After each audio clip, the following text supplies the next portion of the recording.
Lewis in the Black Horse Pub.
Now, we were victims of Parkinson's because just occasionally is when I have to go, I have to go. So I staggered off to the loo there. Now I'm back. I don't have Mark. So let's try sending again.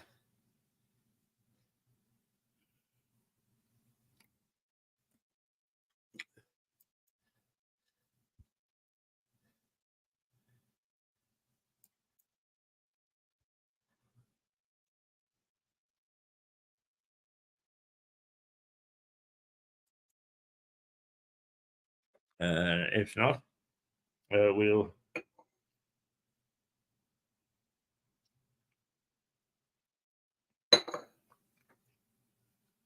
fight our way through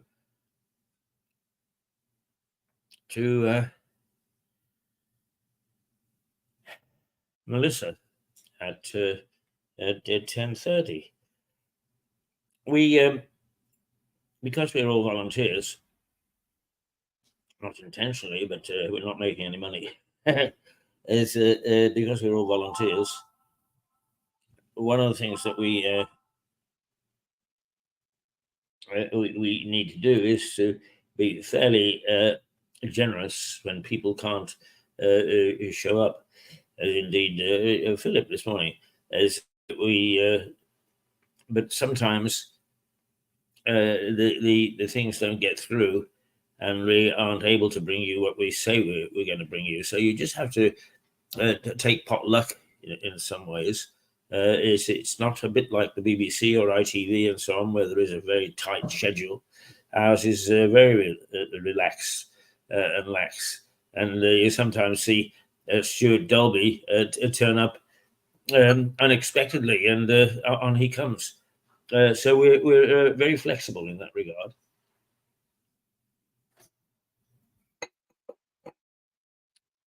So we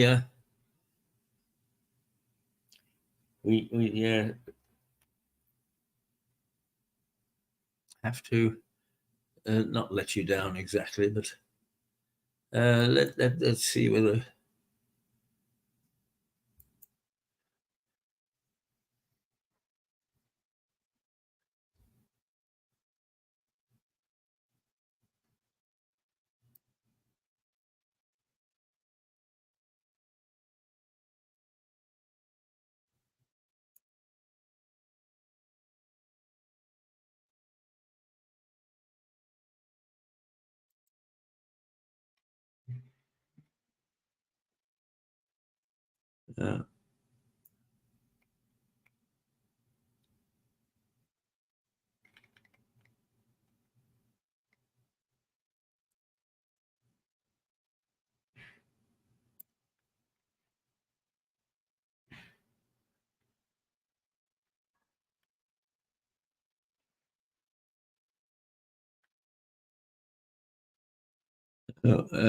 We left a little.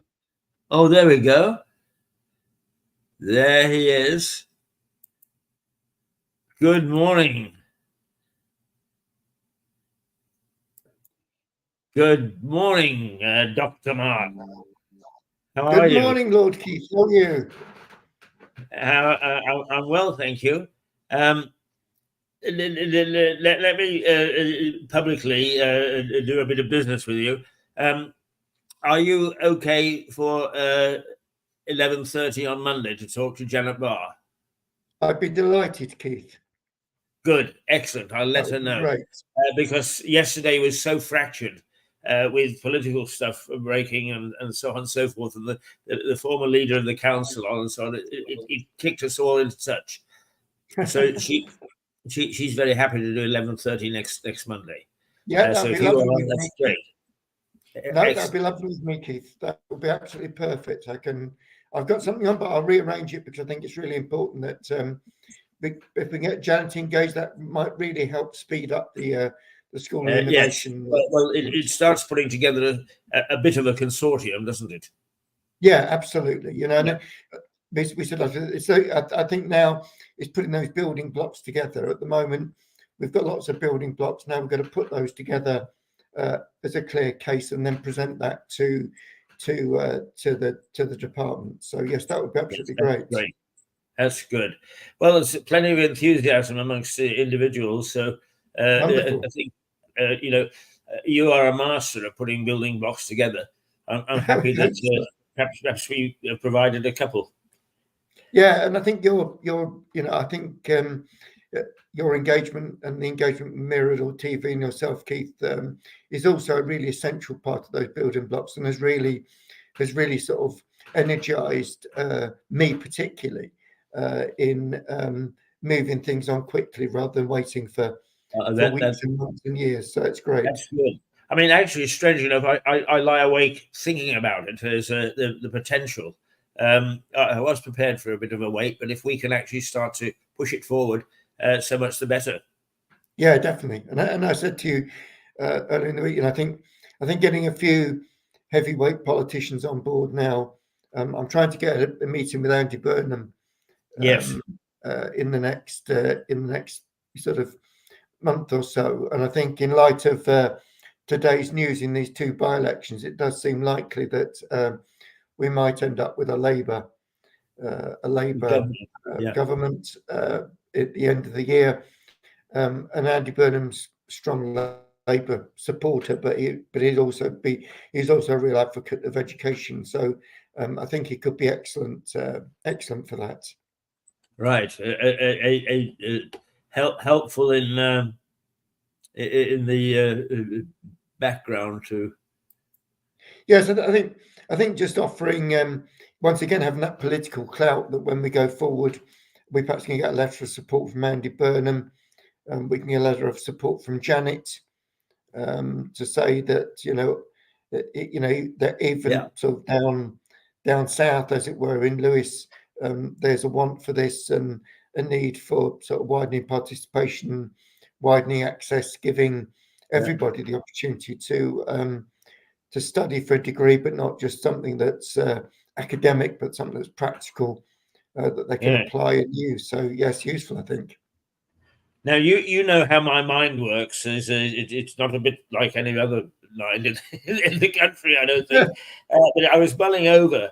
I think we should consider getting a television station in Kosovo, but also they are very keen on small private universities. Excellent. What an excellent opportunity to have a satellite in Kosovo. Oh, wouldn't that be wonderful? And I thought I might just make a general inquiry without any commitment, because I don't have the right to make a commitment. But I think with your approval, I'll sound them out. Yeah, I think that would be brilliant, Keith. That would give another dimension, the international dimension. Because we're not, and I think it would work very well because we're not talking about having big shiny buildings. In fact, I received today or this week on LinkedIn. I was at one, did my degree at what was Manchester Polytechnic. It's now Manchester Metropolitan University, and they're just building a new library on Oxford Road in Manchester. It is. I saw that. Yeah, did you see it? Just this big silver structure. It looks beautiful, but to a large extent, it's all about buildings and that sort of thing. And I think we're really clear that the School of Innovation, we should be able to do it out of a pub. Why you run a successful television program out of a pub. I'm sat in my dining room today.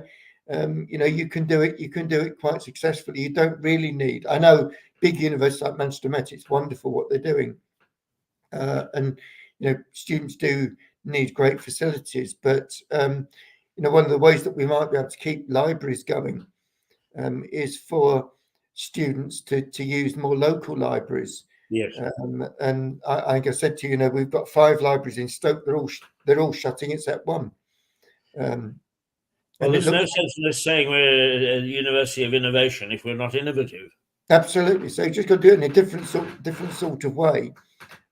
So I think something in Kosovo would, one, be really innovative, but 2, would be very interesting. So yes, Keith, that'd be great. Right. I shall today. Later on today, I'll make the initial approach. Lovely. That would be great. I can't see. They've got the facilities there. Yeah, I bet they have. Yes. Well, I think I said to you, I went. This was 5 or 6 years ago now, but I went to Kiev in the Ukraine and met up with the vice president of Kiev University. And it was just amazing what they were doing at the university. I don't know what state it's in now. It might have been blown up, but they didn't have much money. But I went to look at their science. I think I told you this, and they were doing what's called tissue culture, which is basically growing viruses on tissues to see what effect they have, etc. And here it costs thousands of pounds for each time you try to produce one of these tissue culture. You do it in what's called aseptic plastic containers. They're all beautifully produced. They're about £600 each. The media costs hundreds of pounds in these labs that are worth hundreds of thousands of pounds. And I went to Kiev to this little room, which was no bigger than my dining room. And they were doing tissue culture, and then they were growing them in milk bottles, sterilizing milk bottles, putting this on, putting cotton wool in the end, and they grew beautifully. And it just showed to me, what a wonderful nation the Ukrainians are. Very, very thoughtful, very insightful sort of people, but very innovative. And with nothing, they're in the forefront of the development of tissue culture. Whereas where if you just walked in, you think, oh, what a crackpot setup, you know, they can't do much. But it was wonderful. I left totally inspired. In fact, I left with the reverse of what I normally do. Where if I go and visit someone, I think, God, I'd love to be working somewhere like that. And I actually thought I'd love to be working in the Ukraine, because actually it wouldn't take me back 35 years. It would take me forward 35 years, in that, you know, it was sort of the way that I did things 35 years ago with no success. And they're doing the same sort of things that I was doing 35 years with amazing success and such dedication. And you know, you know, it does seem to me a little bit that the Ukrainian Russian fiasco has lost its momentum in the UK a bit. And I'm in fact, I sent an email over to the lady Tatiana that I work with. I've had no reply back from her, so I'm assuming that unfortunately perhaps the university has been shelled or whatever. I'm not sure what the situation is, but they're very inventive people, and I'm sure the same in Kosovo. There'll be incredibly inventive people. I've never been, Keith. You've been a number of times, I know. Yes, I mean it's my favourite place, strangely enough. Really, yeah. And actually, I can draw on the experience of the former ambassador of Kosovo to the court of St. James, the former head of the armed forces, and also our own ambassador to Kosovo from here. So if we can't actually sort of stir something up with those three, then no, we're not going to stir in there. No, I think it would be great. But I think it's you know, particularly with Eastern Europe, everyone thinks that they're a bit of a third world setup, because they have to look at the conditions that people live in, etc. But actually, when you go there, a bit like I'm sure when you went to Kosovo, but Ukraine particularly for me, it really, really reinvigorated my mind and made me think, you know, here are these people, many have got nothing. In fact, Tatiana invited me to her home, taking into consideration she's the vice president of the university. She lives in her mother's family home with her mother and her daughter. Yes. And for the week that I was there, her daughter gave me her bedroom for the week, and she slept. And it was just wonderful. And the food was all beautifully homemade. And her mother then, I suspect, maybe hopefully she's not, but she's passed because she was in her 80s. But she cooked these amazing Ukrainian dishes, and the table when you went, you know, since they had very little money, you'd go for your evening meal, and it was like a banquet, heaving with beautiful foods and vegetable type dishes, and just sumptuous. It was something else. So I'd like to think that, in fact, I was only saying to someone, I'd sort of like to think we could get a branch of the School of Innovation also over in Kiev. Absolutely. I mean, my mind starts to run before I can walk. I also have some key contacts in Nigeria, in Armenia, all of whom are terribly enthusiastic because they recognise that without us being patronizing, is they can learn something from us and we can learn something from them. Yeah, and in fact, I agree so much. And as I sort of, when I went to the Ukraine, when I first got there, I thought, oh, they've got a lot to learn from us and all that we're doing and the beautiful laboratories that I've been used to, etc. And when I left, I came back here and said to people, we've got a lot to learn from them, you know. Yes, we forgot some of the old skills. We've got more to learn from them than they've got to learn from us, because if and when they get, and I always said this, if and when they get the equipment, the finances, they'll overtake us like that. We'll be here and they'll be there, because they're so inventive and the good old word, they're so innovative too. So it's a really good good example, I think. Absolutely. I'm actually going to continue to talk to you and invite Melissa, who normally comes on at 10:30, but Yeah, I'd like her to come on while you're here, lovely. Mark. There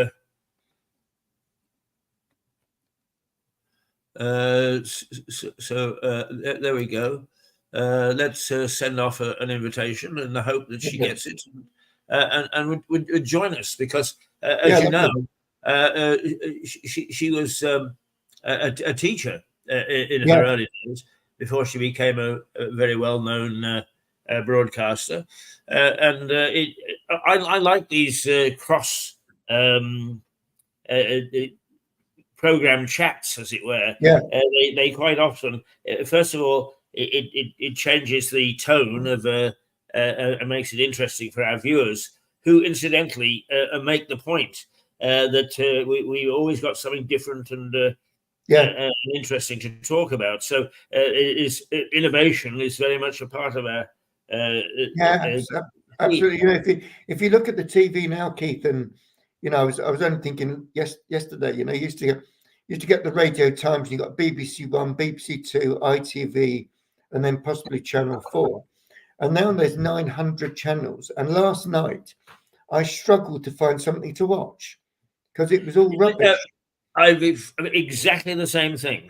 Exactly the same thing. It An was abuse rubbish. of the airwaves. Yeah. Now, my boy, a treat for you, because there she is. Oh, Hi, Professor Mark. How are you? the lovely Melissa. How are you? Very well, thank you. Looking radiant at what must be, is it about 5 o'clock in the morning? Something shocking there? Yeah, about 5:32. Oh, Yeah. very good. I don't know how you look so radiant at 5:32. You have to paint the war paint on me, Melissa, if you wanted me to look as good as you. You look great. We were talking about education, Melissa. So I said to Mark, let's see if Melissa is available, because you were a teacher and you've got some very definite views about these things. So it might be interesting to have a 10-minute chat with Mark about education. Sounds great. Yeah, I was saying, Melissa, about 6 years ago now, I had the opportunity to go to the Ukraine, to University of Kiev, and I met up with the vice president of the university, a really lovely lady, Tatiana, and they were doing what they call biotechnology there, and I thought, how on earth? I went to this university. It was beautiful old building, but really old, etc. And over here, no doubt, even more in the States, you spend tens of thousands of pounds on these scientific bits of kit, the tissue culture vessels and all this sort of thing, and blah blah blah. And that's really what I'd been doing for a number of years. And I went to Kiev, and it was just wonderful, because they were actually in a tiny little laboratory, and they were growing these viruses in milk bottles. They'd sterilized the milk bottles, they put everything in them, they put cotton wool, and they were getting these amazing results. And I think sometimes in education, we've sort of moved so much into the realms of technology that we've lost this fantastic innovation that young people can get from growing this. And they were sort of 16 to 18-year-olds actually that were doing this, and they were much better advanced than students here in the UK, in that they didn't have all this wonderful, so they had to make it up themselves. Right. Yeah. You mentioned AI, and it just made me think for a moment, because I got a message from my supervisor yesterday. I'm in a legal department at a major financial services firm in the States, and she was asking, so what tasks that you do can be done by AI? So I thought for a moment. I'm like, and I wrote back, nothing. That's good stuff. Yeah, absolutely. Nothing. Yeah. Because you need, first of all, you're going to waste all your time trying to teach a computer to do what I do. Yeah. You know, there's a lot of nuances to human interaction, and that's a lot of what I do. how is AI going to get an answer from somebody who hates AI? Yeah, You know, you have to be able to have a human communication with yeah, people. exactly. This tech, and then there's a bigger trend here. It isn't just okay, just there's nothing for AI to do, but you're trying to replace human beings. How many Yeah, human beings are you going to replace? And then all of a sudden, you're just going to have the wealthy, and you're going to have AI, and then you're mm, going to have the lower levels that have to give you, the servants. mm, So like the whole middle class is going to be gone. yeah. I like. What are you trying to do? I think this communication thing, Melissa, a good example. I went out for, I think I've said this to Keith. I went out a couple of weeks ago for a lovely Italian meal, and sat next to me were a young couple. They were in their early 20s. We went in, we ordered our food. They were both on their mobile phones, and we were in that restaurant for nearly 2 hours, and they didn't say a thing to each other. All they did was this. And I said to Claire, my other half, I said, "Do you think they're saying, do you want a coffee? I need to go to the toilet because I need a wee. So I'll see you later. Be back in 20." I love you, honey. I love you, honey. Yeah, I love you, honey. Yes, yes. You look beautiful tonight. Yes, be my Valentine. All this malarkey. Let me give you a kiss and a hug. Yeah. Let me. Yeah. And you can do all those. I suppose you could do all those emoji things, couldn't you? Love hearts and. Yes, You of know, course, of and- course. No, but it- I do that because I don't have a choice. My boyfriend happens to be living in your neck of the woods, right. so I don't have a choice. So this No. is how I have to communicate. But that's certainly, I certainly put the phone away when I actually go over to see him. So Yeah, yeah. it was just amazing that for 2 hours, I always think going out to eat's meant to be a social thing, and I thought, why the bloody hell don't they just stay at home? They might as well stay at home and get a takeaway at a Yeah, third of the price. But why would you sit there opposite someone and yeah. just do this That's kind of thing? like, what kind of relationships are we having? There's just like this, Yes. and I gotta be, Can I, I gotta can be I, honest. You go ahead, Keith. yeah, can I just take a little red herring? Because when you said, I love you, honey, one of the books that impressed me when I was much younger was titled, I love you, honey, but the season's over. And talk about innovation. It's about this girl in middle America in the great days of circuses when they used to parade down the street. And the director is passing and sees her with lovely blonde hair and so on, and says, I want you to be my Alice in Wonderland. So she went home and said to her parents, I want to be Alice in Wonderland in a circus. And they said, yes, okay. So she did for a season. And then, of course, she fell in love with the trapeze artists. But here is the rub. They are the aristocrats of the circus. So she didn't fit in with the family. And at the end of the season, he said, I love you, honey, but the season's over. Well, I have to say, I left this experience, and I did think to myself, I didn't say it openly, of course, but I'm going to now. I wonder if they have sex on phone. Maybe that's how it all works now. Yeah. Maybe it's all like that. I have no idea. I mean, it's a great form of birth control. No? Perfect, isn't it? Yeah. It's not. Yeah. And that's why we're going to have hundreds of little phones running around. Yeah, that's right. Yes, we could have small versions of the iPhone, couldn't we? We could have the P phone, the Little D flip phone, phones. Yeah, I got to tell you, the phone is very addictive. It truly is. And I even have to, like, and I listen to a lot of music. So, where else generally? So I'm thinking, well, maybe I can get a CD player. I mean, where do I go backwards? Now, I do create my own music because I'm a pianist as well. But there are times when I want to hear an orchestra and everything else, because right now I'm learning Rachmaninoff's Piano Concerto No. 3, and so I'd like to see it. Yeah, I'd like to see it, but I see it on my phone. Everything's on my phone, on my computer, and I can't seem to get away from it. No. But I got to tell you, the times when I'm away from it, I feel so much clarity. You go out and you walk into nature, and you're just still and peaceful. Yeah, it is one. Oh, you can't duplicate that on the phone. I'm sorry, you just can't. I think I said to Keith that back last month, I went on I'm not a Buddhist, but I went on a Buddhist retreat to the Lake District. And you get there, it's a Friday, Saturday, Sunday. And you get there on the Friday, the most beautiful building overlooking Lake Grassmere. And you go in and you give them this thing, and you give them all your clothes, and they give you 6 sets of robes. And you have a whole weekend with no technology, meditating on your own, meditating in a group, go and pick your own vegetables, cook your own food. Nice. And for the first, and I don't think I'm a really techie person, but on the Friday night, I was like this. Where's my phone? Where's my phone? And but by Sunday when I left, I thought this is marvelous. And a bit like you said, Melissa, what I actually do now at 9 o'clock, I switch this thing off. Yeah, I have to. I have to do it. Even I don't know. I'd like to go to find some way to play music in my home without the darn phone. But then again, I'm also a minimalist, truly a minimalist, and having one device for everything is very convenient for me as a minimalist, but it is very addictive. Yeah. So it's almost like I really have to. So you have to schedule times to be quiet. Or where are you going to schedule it? On your phone? Yes.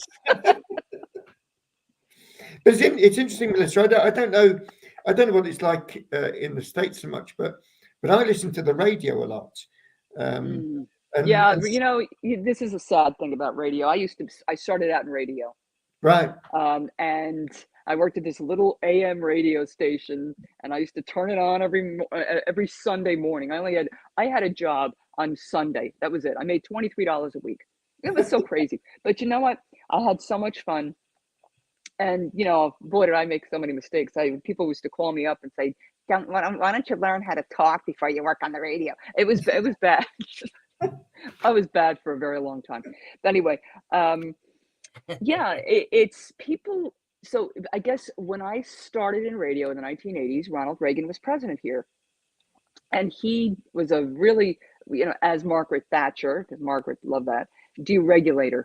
Okay. So they deregulated a lot of the rules of the airwaves, where you can buy and sell radio stations anymore. We're not going to regulate what you put on the air, because there used to be fair use. There used, if you're going to have a broadband, you're going to have a way, a broadcast wave or whatever, you were going to have to be fair in your messages, and you were going to have to give the public certain things, right? If we grant this to you, that threw everything out. And so now our radio stations are all bought by like one corporation. It's very dangerous. You have one corporation messaging everybody. And so radio has become kind of irrelevant here. It's so sad. Even in your car, you just, I'm going to do Sirius satellite, or I'm going to use my phone. It's sad. And especially New York radio stations. It's not like Britain though. See, you know what I love the shipping forecast on the BBC. Yes. I have a shipping T-shirt. I have a T-shirt with Dogger Fisher. No, hang on one second. It's a forecast. I'm just gonna just let me hang on one moment. I'm gonna go get it. Hold on one moment. You're on. There you go, Keith. You see, it's interesting, isn't it, when you talk about these things. I still think, actually, Minister, what's interesting, just before you show us that wonderful T-shirt,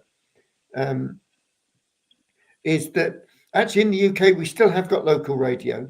I live in a place called Stoke-on-Trent, and we've got Radio Stoke, and they have I phone in on a regular basis, and I'm on Radio Stoke on a fairly regular basis, and it's all about Stoke. Hey up, Doc, they all say. Hey up, Doc, how you doing, Doc? And it's proper local. And it's dealing with real local issues. We've got a massive problem here with monkey dust. Is that a big thing in the States at all? Monkey dust. Monkey dust. Is that some kind of drug? It's not. Yes, it's a drug. Yeah, it's a synthetic. It's a synthetically made cocaine, but they smoke it in a pipe, and it's dirt cheap. It's not that I bought it, of course, you understand, but and they smoke it in these little pipes and such like. But it's rife, and Stoke-on-Trent does it. But actually, the radio picks up on all this, and you get lots of people phoning in, and actually it makes it really local and interesting. Yeah, it's nice. And it is rare, but they've now moved away. They started to move away, and they used to be all day, and I used to listen to Radio Stoke, particularly in COVID, all day. Have it on when I was working. The afternoon now is more regional, so you learn about Birmingham that I'm not really interested in, etc. But yeah, I loved local radio. I really did. I had a good time. I used the radio name. I used my mother's name, and the reason I did that was because I was working at the local newspaper, and so they didn't want a conflict of interest. So I became Margie Nolan, and then they had this sounder for me, rocking and rolling with Margie Nolan. It was cool. So yeah, it was fun. They still, my friends still called me Margie. So here it is, and it's probably backwards, because technology. So what does that say? It says, let's see, smooth, occasionally rough, becoming variable. Oh, that sounds like you, Melissa. Basically, that is just like me. Seriously, you really don't know what you're going to get. But mine's always rough. That's mine. And what's funny is I just love the forecast. It's and I was like, I showed this to my son who's going to go into the Navy. He says, yeah, that's a forecast, Mom. Because he knows the shipping he understands boats. You're going to go into the Navy, you need to understand the forecast, boating forecast. So, well, I never really understood, and what was it? Isle of Scilly? Was that what that is? That something? Yeah, Isle of Scilly, and there's a Dogger Fisher. Oh God! Yeah, I love that. It's I love that. That's fantastic. It is. I think it's definitely still on, and it comes on. Yes, it's still on. It comes on, and then we also was here because we're a blip in size compared to you. We do still have the farmer's weather, and in the UK because it's so small, it can be relatively accurate. And so the farming program in the morning at 7 a.m. on a Monday. But I have to tell you, Professor. Brittany, you are all so adorable. You have no idea. No, seriously, absolutely adorable people. Even when you're crabby, I mean, you can sit there and curse me out, and I'm just going to think, oh, it's so cute. Lovely way of putting it. Yeah. Oh my God, you just told me to bugger off. I'm like, how sweet is that? Yeah, it's nice. Yes, yeah. Say that again. You can say you can say bugger off with a smile on your face, and it sounds all right. I love that. It's so cute. Yeah, it's. And I think the other thing I think is pretty unique is the terms. In Stoke here, if you meet someone, you say, "Hey up, Doc, how you doing, Doc?" And I used to start my lectures when I was here in Stoke to 200 students, and I go, "Hey up, Doc," and they'd all shout back, "Hey up, Doc," and that's how we started these lectures. And it was sort of. I don't think you find that in the States too much, but perhaps you ought to introduce a up, Doc, as a Stokeism. Yes. I don't know here. That's in Toodle Pip. Oh, Toodle Pip. Yes, that's a good one. Toodle Pip. Yes. So adorable, really. Yes, it's good. It's good old school stuff. I don't see people here as adorable. They're not adorable. They're not adorable. I mean, you might like the whole New York Italian mafia stuff. I hear that. I'm like, yeah, whatever. But yeah, it's funny. Yeah. Godfather's hilarious. Yeah, mafia's hilarious. Murderers are so funny. It's not very cute here. No, I think there's lots of things that aren't so wonderful about the UK, but still, I think name one. I mean, name one. The localism is still really good, and I do think that being small is beautiful, and I do really like sort of regional and the locality, and certainly here where I live, people are so friendly. Everyone says hello to each other. When I go to London, people just go, or they sit on the tube and they do this. And if I walk down, which I'm going to after this program, I walk down and people say, hey up, and you don't even know who they are. You say, hey up, Doc, all right, Doc, how you doing, Doc? And if I were to say that here, good morning, they're gonna think I'm like stalking them or something. Yeah, I'm like, yeah, don't flatter yourself, okay? Yeah, that's right. Yeah, you do. Well, I think in London it's the same actually, Melissa. I go on the tube quite a bit, and you don't have eye contact with people because they think you're crazy. Males or females, they think you're going to chat them up, and if you smile at them, they come over and slap you on the face because it's like you're chatting them up. Yes, it's modern generation lose a lot, don't they? Yeah.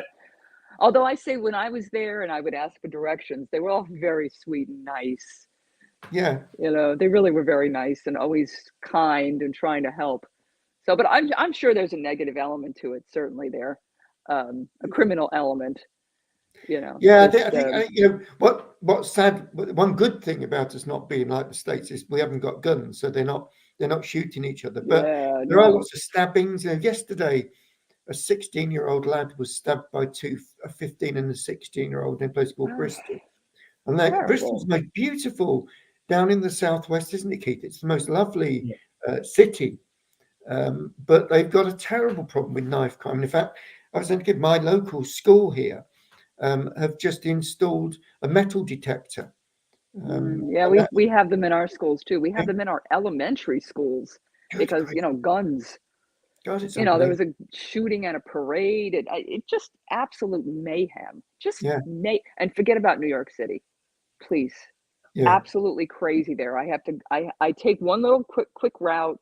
I go from my building to the train station, and I try to be nice to the people along the way, but you have to be so careful.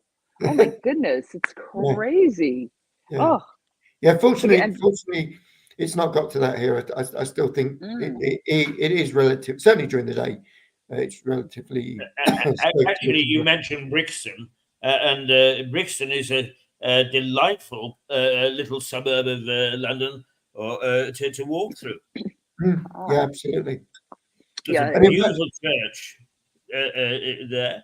The little bistros, little boutiques, and it's it has got a rather bad reputation, and yet I don't have. Well, there are parts of London that I may not want to walk through, but mostly I'm quite easy when I could walk walking through London. Wow. I unlike what you're saying is I think that it is still relatively safe, and I go to London probably once a fortnight, and I during the day it's pretty safe to walk almost everywhere. But I did get mugged a couple of years ago in Wembley, and I was principal of a college, and I wore a suit, shirt and tie, and I got jumped by these two young guys. And they wanted my phone, so I gave them a phone, and then they wanted my wallet, I gave them a wallet, and I thought that was it. And then they pushed me to the ground and gave me a good kicking and broke my teeth and did all that. And I waited. No one came to my rescue.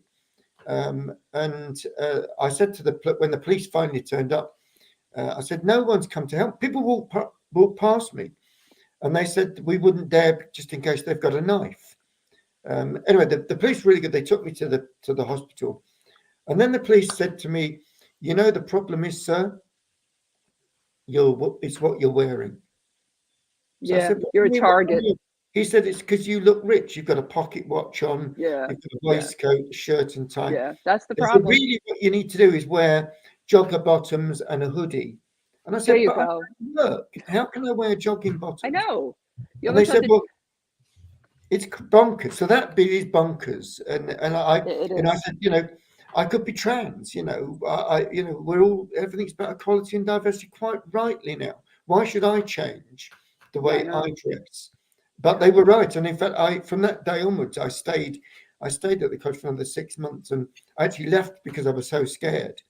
But I used to go in with a long raincoat on, done right up, so that no one could see what I was wearing. And it's like that's why in the city everybody wears black, Everyone wears black, and they're right now. There's a migrant gang that's stealing phones.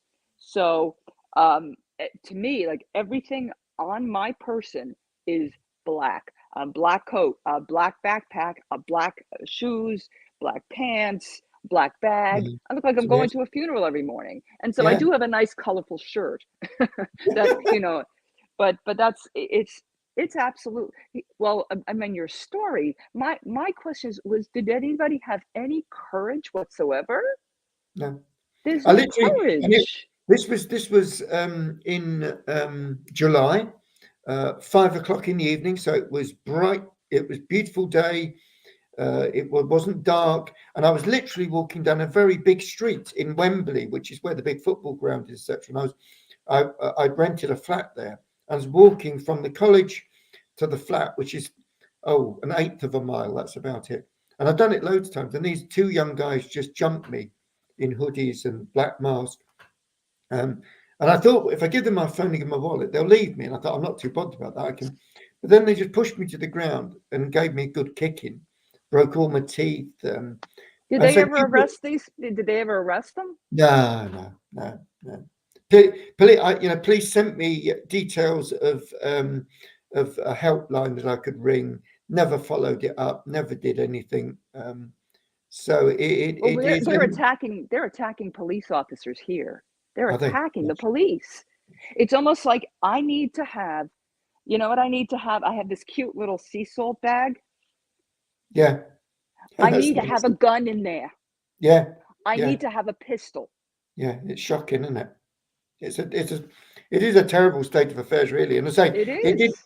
This was, I'm talking about 4 or 5 years ago now, so I'm not over it. But I actually gave my job up, a really well-paid Wow. job. Like, No honestly, if I were there with my pistol, I would have dispersed everything, Yeah. and they would have given it back to you, and they would have apologized. Yeah. No, I'm tired, and I'm just done with that. I was walking through Grand Central Station, and there was a pro-Palestinian protesters. One of them knocked me down, and so, but my first thought, is, I want to get this guy.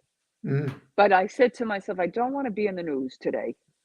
So I just went over to the gentleman with the machine guns, and I mentioned what happened, and they escorted me to my train, and they took care of the guy. But still, and even the other day, we're coming out of the subway. We're going to a British pub in the East Village, and some crazy person is screaming and telling us to run. My first reaction as an Italian New Yorker is to say to the guy, what the bleep are you talking about? I'm not running anywhere. And my son was with me, so he pulled me up the stairs. So I wouldn't confront the guy. It's like, we don't confront crazy people. I said, why not? Yeah, no, it's right. No, I have to be careful. I have to be careful. I'll end up shot. You know what I'm saying? Yeah. So. Yeah. I'd say I think I'm picking extreme examples, but it is getting progressively. Well, you got to wear all black. You literally have to wear all black, like they are. I haven't got like they anything are. black. Yeah. Yeah.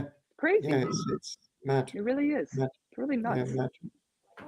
I feel like having a flip phone. Here's my phone. Yeah, that's what right. Are you going to do with that? Yeah, I didn't. Well, actually, that's the crazy thing about it. When they said I want your wallet, I want your phone, I wasn't actually bothered about that. It didn't even make my heart race. I'll give them my phone, give them my wallet. But it's when they push you to the ground and then give you a good beating. I think, what did they get out of that? I gave them what they wanted. Right, exactly. They're it wasn't angry. They're angry at anybody who has something they don't. Yeah. And the guys, and in fact, the police were most probably right. I normally wear, I haven't got it on today, I normally wear a pocket watch, my granddad's pocket watch. Ooh.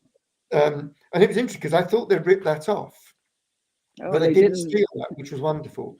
In fact, they didn't know what it was, Mark. They didn't know what it was. No, they wouldn't know what it was. They thought it was a necklace. I don't know. Yeah, they thought it was some strange instrument that I've got, called a watch. You wind up, Professor Mark, this is where education comes in. We can transition to this. You need an education in order to be able to have a good life, so you don't have to steal a phone and a wallet and kick a man and beat a man. This is the reason. You want to be wealthy? You have to have education and think like a wealthy person. Mm. You can't think like a thug and be a wealthy person. You're just going to be a thug. Yeah. Right? So it's almost like we also have to teach our students that if depending on what they want to be, they have to think like that. Yeah. So you can't sit there and say, well, okay, well, so I'm in a finance class and I want to be a wealthy business person, and you're thinking like you're poor and you're working. No, I'm only going to work in a convenience store. Well, you're not going to make it then. You're not going to make it if you cannot think the way that person thinks that you want to be like. Yeah. You want to. It's just the same thing. If I want to be thin, I can't sit there and keep telling myself I'm fat. I'm never going to be thin that way, ever. I can lose the weight, but I'll gain it back. Yeah. Because if you think you're fat, you're fat. Because if you think you're poor and you win the lottery, you win $400 million in the lottery, you're still going to end up poor eventually. Yeah. Because you Well, think you're I poor. agree. You know, I used to do a bit of student advisory work, not careers, but more, you know, getting a job, etc. And I used to say, particularly to all the students, go to an interview, dress smartly. Guys, wear a shirt, nicely ironed shirt, a tie, decent pair of trousers, and go smart.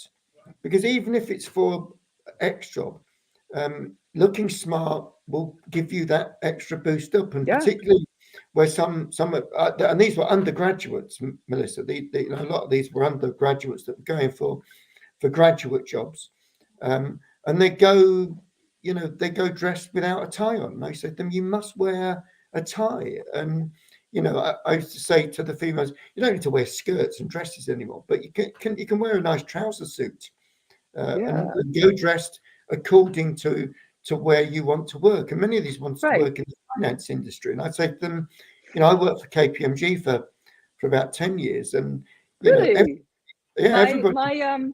My friend is the controller of KPMG, and my cousin just retired as the head of total rewards for KPMG. Wow, that's interesting. Yeah. And I have my goddaughter is going to work there too. Oh, so, I work for KPMG. Wow. They're big. I've got lots of students I direct to KPMG. It's good. Wow, but very you know, good. It's interesting now because all those have changed a bit. I noticed that and I particularly noticed when I go to London that actually not many people, I'm in the minority, not many people wear a tie. You rarely see people wearing a tie. And I know it's proper old, as my dad would call, old farty school that you do. But when I go to work, I put a shirt and tie on. I just do that. And people often comment on it. And I think it's weird, isn't it? Because people actually comment on how smart you look. Well, that's a great way to very instantly impress somebody, right? You know, when my boyfriend wears a tie, I'm like, oh, you look so good. You know, seriously, you know? So, That's good. Yeah, that's good. It's that easy, really, to impress me. Yeah, you have to be dapper and wear I'm not sure. Is your hat called? It's not a trilby, is it, Keith? Your hat? What's it called? It is a sort of a trilby, yes. Yeah, very smart. You see. Keith always I've got 6 of them of different colours. They're very elegant, Keith. It's very. Are you wearing a tie, Keith? Are you wearing a tie? Not today, but I still wear a tie. Yeah. It's funny because you can. People often. I'm not wearing it today, but I know I've got about 10 pocket watches with chains, etc. And people comment on it because it's so rare that people dress in a waistcoat, and people say, "Oh, you do look nice. That is nice. You do look smart today." Yes. And, I get people telling me I look so elegant all the time. I was like, I'm just wearing a skirt and a shirt. Oh, sorry, it's my cat. Look, Connie's come to say hello. Oh, hello, baby. My baby's over there sitting in my son's room. Oh, baby, look at you, cutie. Hello, little Connie. Connie, hello, Connie. Connie. Hey. She goes. Okay, well, I think we've actually exceeded our hour. But Mark, I'm not sure that we've explained to Melissa about the University of Innovation. And since we may well want to involve her, Do you want to just give her a little rundown as an end to this session? Yeah, sure. So Melissa, I've been for the past sort of 6 or 8 months been involved in a project called the School of Innovation, where we've been looking to set up a new university in the UK. Really, university in the UK have been set up since the 1970s. University of Warwick, for example. But we wanted to set up something different, something that wasn't big lecture theatres, wasn't all glitzy, but was more work-based. That they would work in small groups, that they would spend time every week working in a company like KPMG, and then we'll bring that real life work back, and that we'd have, instead of having lecturers, we'd have people from industry coming in to present areas to the students. Instead of it being a lecture, might give them a small rundown of what was going on, and then a workshop that the students would get involved in. So something that's really interactive and something that didn't need a massive, big, glitzy building. Oh, there's your cat just come in there, Melissa. Hi, baby love. Hello. It's not. He's good. Yeah. But it's a big job setting up a university here. You have to go through a lot of legal loopholes, etc. But something was really different. And so, one of the things we were looking at doing was, instead of having the traditional model of a university, that we'd have a hub, which will be in Manchester in the UK, and then our first spoke is going to be in Lewes, where Keith is. And it might be really interesting to look and think about whether we might work with you in getting a hub in New York, as we start to progress. Well, I mean, I certainly have. I guess how I can contribute if you needed someone, let's say, I work for Franklin Templeton Investments, the big mutual fund company, and I certainly know a lot of the executives. I work with the executives. I'm on the legal side of things, so I'm always bothering them about signing a contract or whatever. So I do have a good rapport, like with the chief investment officer, with the CEO. I just have a very good rapport with everyone in the company because I deal with them all the time. Yeah. So in that way, I could certainly lend a hand if you needed an expert at something who would want to speak to some students who, I mean, it's something that certainly could be a possibility. Yeah, that would be lovely. Yeah, but we keep you updated on how things go. Yeah, definitely let me know. Definitely let me know, because I think it is important. The young people coming in, they're encouraging the young people to come into work. Now, the older folks want to work fully remote because they're tired of the commute. I get it. Our commute's like a 4-hour commute every day. Yeah. But yeah, the young people are anxious to get out there and to socialize and to figure out, how to do things. Yeah. And I think a lot of it is, I know with me, it's just really getting to know people on a human level. Like, you know what I'm saying? Exactly. Yeah, like, how's your mother doing today? I know that she wasn't feeling well. Because when you get to that level, then it's very easy to work together. Yeah, exactly. Yeah. So that goes all the back to what we said at the beginning of this, Melissa, and that's communication at the end of the day. And if you communicate, you become, I find that if you become professionally friendly with people, it's so much easier to work with people than when you don't really know them and everything's very formal. But once you get to know someone, have a bit of a drink with them, have a bit of a laugh, and then sort of gel, it makes a massive difference at the end of the day. It's amazing. It's like, because I talk to multi-millionaires, billionaires all day, and we have so much fun. Because I know this whole idea that the rich people they're just people who have done well in a certain area. That's it. Okay. Maybe they didn't do so well in love.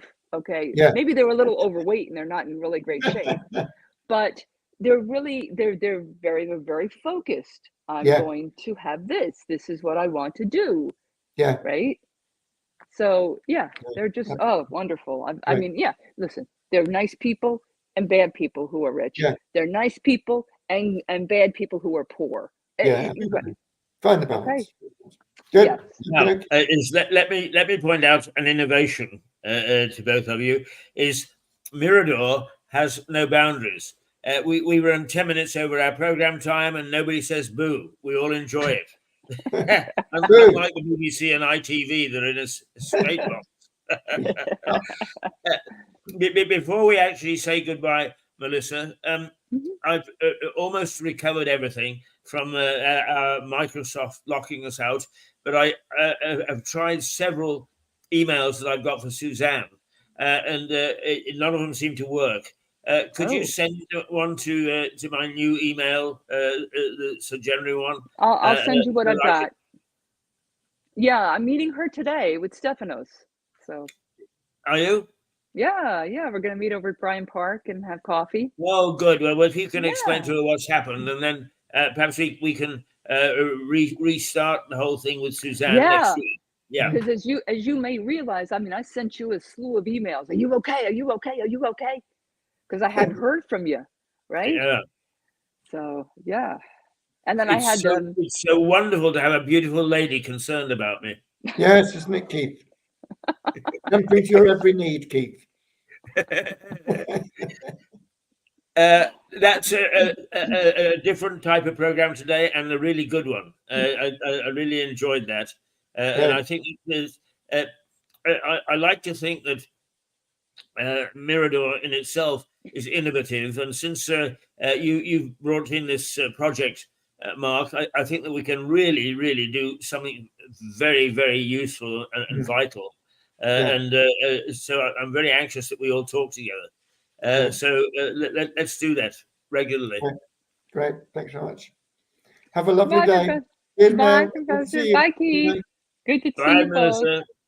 Bye. Okay, there we go. What a session this morning. And all the time that we've got our friend from, I say from the Middle West, I don't know whether he's from the Middle West or not, sending in reports, and I am saving them so that we can actually talk to the two Bs who are quite anxious to talk to you, Carol, in future programs. So that's it for this week. An interesting week all the way around, and lots of useful things to come out of our chats. So we'll say, well, we just said that Toodle-pip is not something that's used widely in the States, but we'll say Toodle-pip because you're used to it and we're used to it, and we'll be back on Monday morning. Take care. Bye. From Lewis in the Black Horse Pub.